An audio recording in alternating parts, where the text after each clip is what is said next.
Good morning, dear students. Today we are going to start with the rectangular components of a vector in 3 dimensions.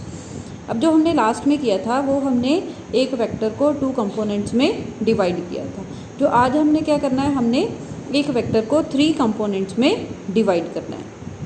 तो 3 components में divide करने के लिए let us suppose we have a vector A that is represented by the OR and we have a cuboid such that its components AX, AY and AZ lies along the x-axis, y-axis and z-axis respectively.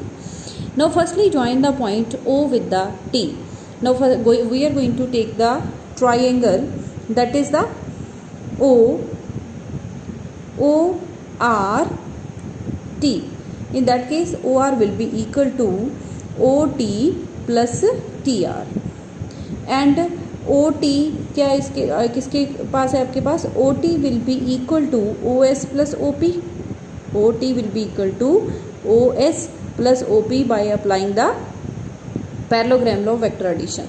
तो यहाँ से OR कितना आ जाएगा, OT की value put कर देंगे OS plus OP plus TR vector, OS plus OP and TR vector क्या है आपके पास. TR वेक्टर को हम OQ वेक्टर भी लिख सकते हैं बिकॉज ये हमारे पास एक क्यूब है. क्यूब की जो पैरेलल साइड्स होती हैं वो इक्वल होती हैं. तो यहाँ से A वेक्टर कितना आ जाएगा आपके पास, AX plus AY plus AZ. अब AX को हम कैसे लिख सकते हैं, AX vector is equal to AXI cap, AY vector is equal to AYJ cap and AZ vector is equal to AZK cap. So from here A vector is equal to AXI plus AYJ plus AZK cap. अब हम इसका square करेंगे तो यहाँ से क्या आ जाएगा, AX square plus AY square plus AZ square under root. So this is a magnitude of the vector in the space और the 3 dimensions. Next is the direction cosines. Direction cosines क्या होते हैं, अब हमने एक वेक्टर लिया है वो एक्स वाई जेड एक्सिस के साथ डिफरेंट एंगल बना रहा है. अगर हम उस एंगल का कॉस ले लें तो उसको हम बोलते हैं डायरेक्शन कोसाइंस. तो कॉस अल्फा क्या होगा, AX बाई A. तो AX कितना आ गया आपके पास, A cos alpha. Cos beta will be equal to AY by A.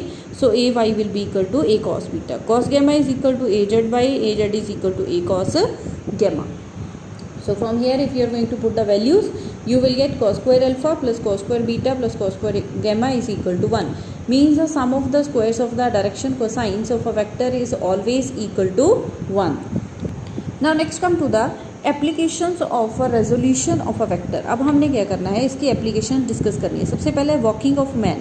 अब हम कैसे चलते हैं जमीन पे, जब आप अर्थ के ऊपर मूव हो रहे हो तो अर्थ के ऊपर एक पर्टिकुलर एंगल पे एक फोर्स अप्लाई करते हो.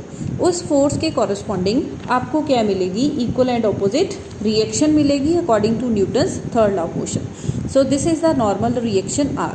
सो R making an angle theta with the x axis. अगर हम आर को कंपोनेंट्स में रिजॉल्व करेंगे, R cos theta will be act in the forward direction and r sin theta is acting vertically upward and the weight of the man is acting vertically downward.